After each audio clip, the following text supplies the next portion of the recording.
Hi, everybody.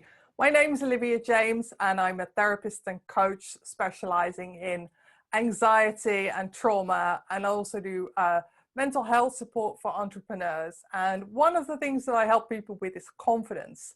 Lately, I've been getting a few questions from younger women. There must be a time when I'm coming to a certain age where younger women are coming to me for advice.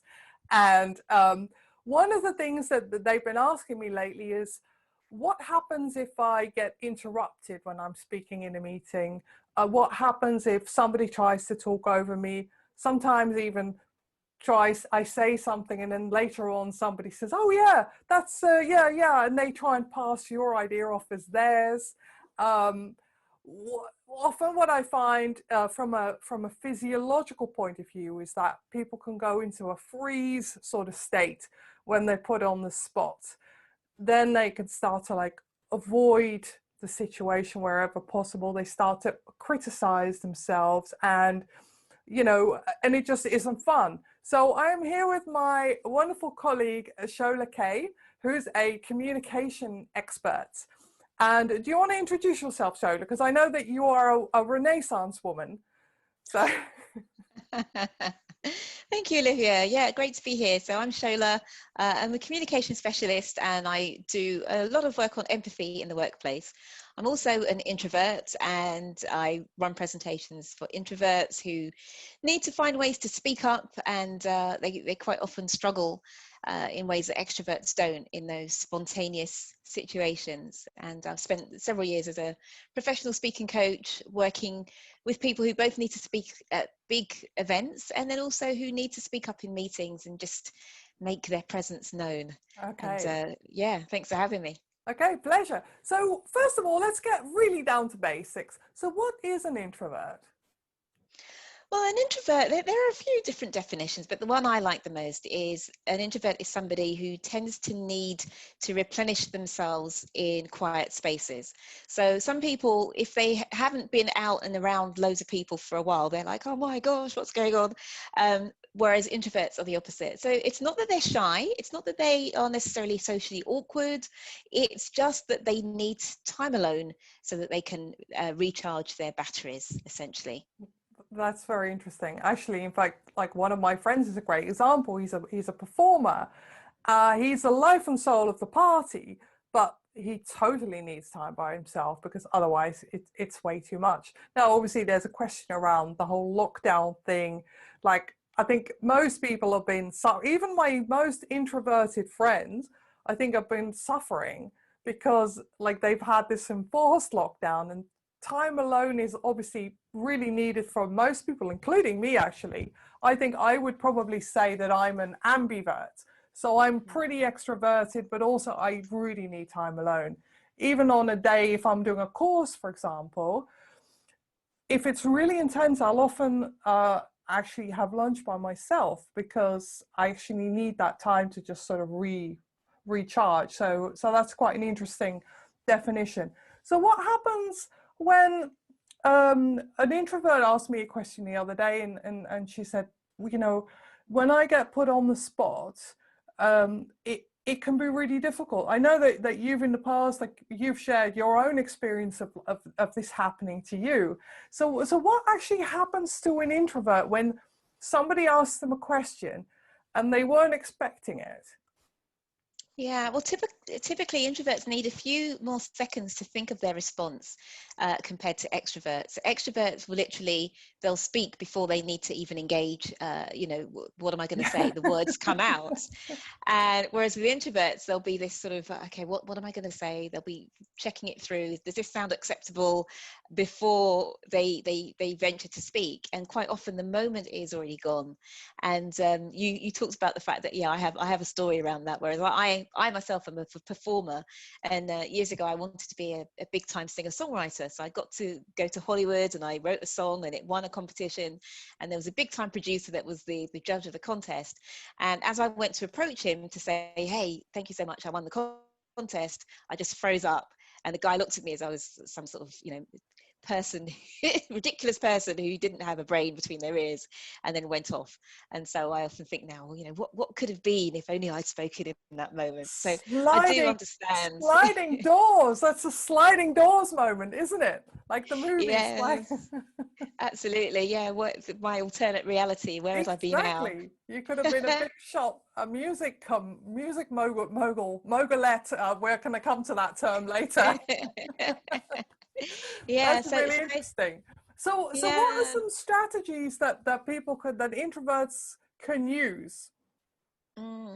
So the first one is, I would say it's around speaking up as much as you can. So I mean, there's no sort of magic bullet that replaces being in a position where you're comfortable speaking. You have some lines at your disposal, you know, even if they're not the thing that you want to say, just something to kind of get the conversation going and have you saying something. So I recommend, if you are somebody who is a bit awkward around speaking, joining some sort of speaking club, you know, whether there are quite a few of them, whether it's something like a Toastmasters or one of the many speaking clubs that are around. So you get regular practice with impromptu speaking. Now, even if you don't want to join a club, you can actually, and while I was a member of a club, I was practicing doing just little things in front of the mirror, like taking 5 minutes every day to I'd write out a load of questions or print them out from the internet, because there's tons of questions, you know, on spontaneous speaking. And I'd literally just take a pen, close my eyes, just let the pen point at a random question. And I'd say, right, I've got to speak on this for 2 minutes. And I would just force myself to say something. And it's amazing how, you know, what is gobbledygook at the beginning, you know, after 2 or 3 days of doing this, you'll be surprised at how fluid and fluent you actually become at impromptu speaking. Yeah, I love that. Go on. Yeah. And what can help even more is having frameworks. And quite often when I work with clients around impromptu speaking, I give them a few little frameworks. So at least they know that they've got a framework to rely on, and they've just got to find the words to fit the framework. So one really simple framework, for example, is what we call the PEEP framework. So that's spelled P-E-E-E-P, P-triple-E-P. And the first P stands for your point. So it's a great framework if you are asked for your opinion, for example. So you might say, I agree, I think we should cut costs, you know, or I think the new budget is excellent because it cut costs, right? And then the 3 E's stand for examples, evidence, exposition, just some more detail that backs up that initial point. So what you would say would be, okay, I do agree that la-di-da-da-da, and there are 3 reasons why. Okay, and so by saying to yourself there are 3 reasons why, there's a couple of benefits there.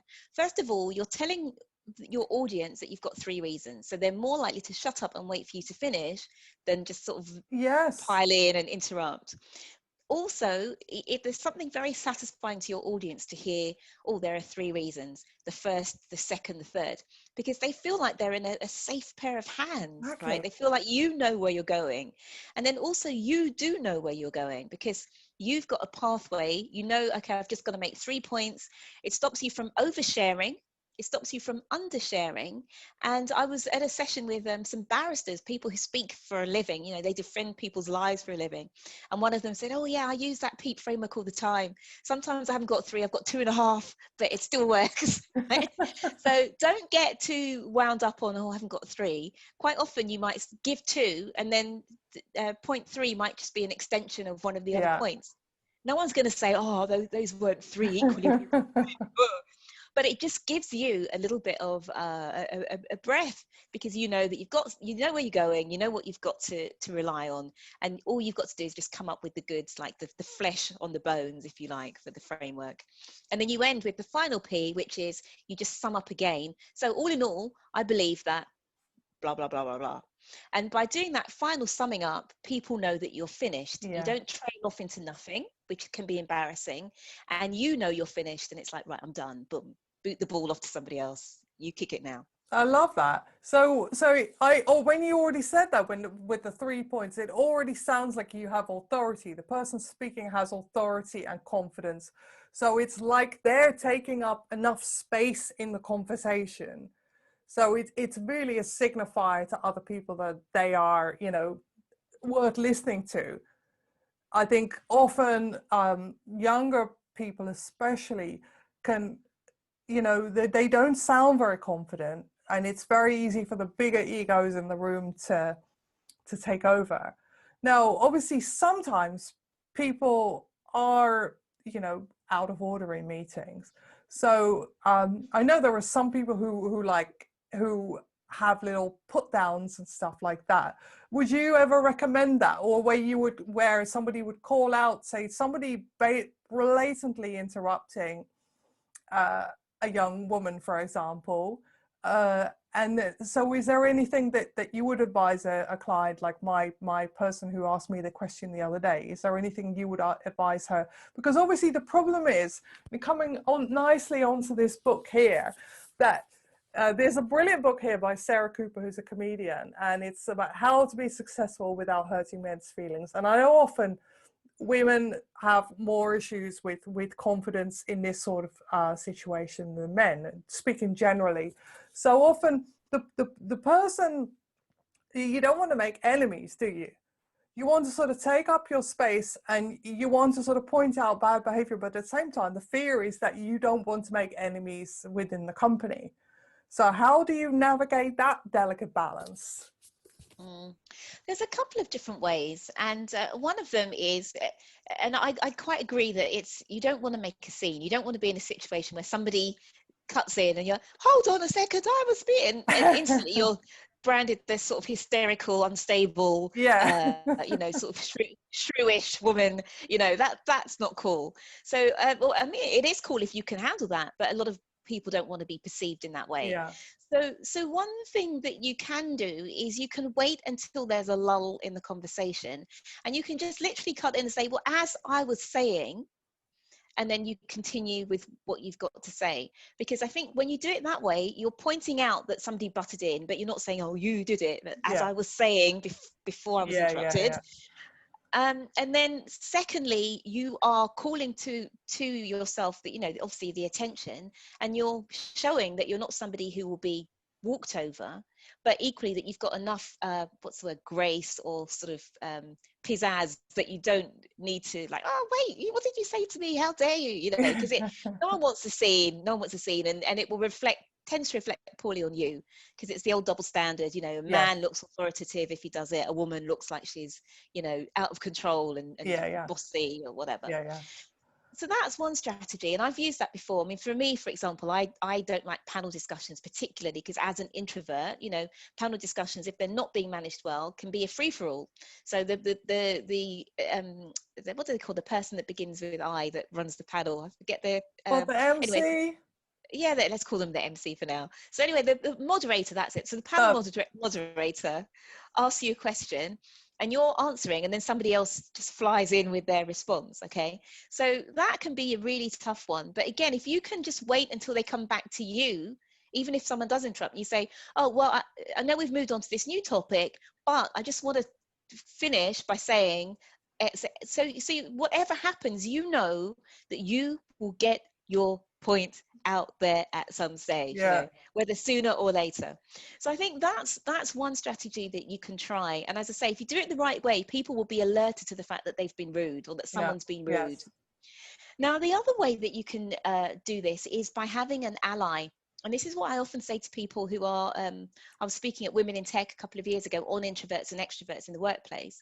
And I was saying that quite often extroverts don't even realize that you're frustrated, because they're so used to just jumping in. They're not even worried about, oh, I offended this one or that one. So if you get them to help you, so by beforehand, you might say to somebody, oh, you know what, I've got a bit of a quiet voice, or I don't always speak up in meetings. I'm trying to get better at it. When we get to point 3 on the this, that, and the other, if I don't speak up, can you back me up and say something like, oh, Shola was saying last week that, just give me an in, and then I'll take it from there. And quite often the extroverts are very happy to help. It's something they do with great ease, to cut in like that. And then they'll just hand the baton over to you. And the both of you are happy. They've done a good deed, and you get to speak. Wow, that's dynamite. That's dynamite. Thank you. That's really, really cool. So is there anything else that, so one thing that often happens to people is like avoidance. And what you've just done is you've given people various strategies that they can use and practice so that when they are in a situation like that, they have something. They don't have to just come up with something on the spot, right? Which is amazing, because often we do get nervous, and when people get nervous, sometimes what happens physiologically is that they can go blank or into a bit of a freeze. So their brain, basically their body will react as though there is a physical threat. So they will literally lose about 80% of the blood from the prefrontal cortex, and they can go completely blank. And that can turn into quite a traumatic experience. So having some strategies that you've practiced and rehearsed can really, really help you, so that you have something to fall back on. So it'll be much easier to actually stay in the moment. And even if, like you say, even if somebody pauses it for a little bit, often in our heads, you just think, oh my God, took a really long pause. It feels like an eternity, doesn't it? But to the person listening, it isn't necessarily that long.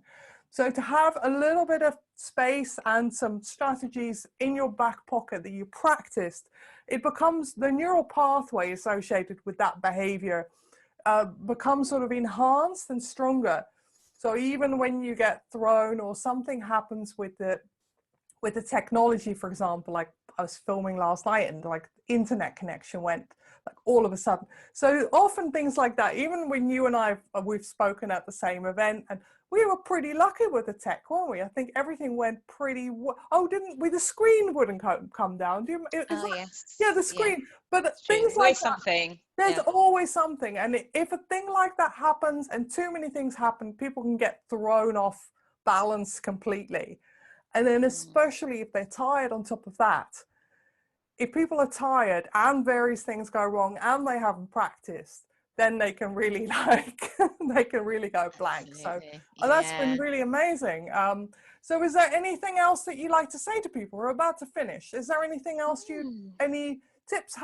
If people want more of your magnificent advice, how can they find out more?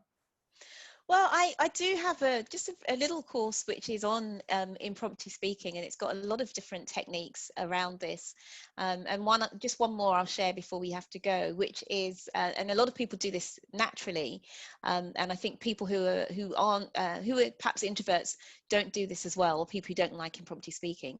But for example, let's say that somebody raises the topic of I don't know, netball. I was going to say red Ferrari, but that's so kind of masculine, like netball. Let's have netball. Right? So someone raises the topic of netball in a conversation. You're like, well, what's netball? I've never played it before. And quite a lot of people will say, oh, I've got nothing to add, and you'll sit quietly, okay? Whereas some people will say, oh, well, I don't know about netball, but I do know about basketball. Well, let me tell you this. So this idea that the conversation is about just the flow, right? You don't have to doggedly stay on topic.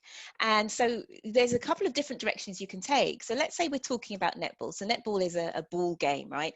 So you might want to go what I call vertically. So you might say, well, netball's a ball game. Let me talk about ball games, right? So let's talk about all sorts of ball games. So that's going vertically. You might go horizontally and say, what's another ball game that's similar to netball? Oh, basketball, football, hockey, lacrosse. So now we're talking horizontally about other ball games similar to netball.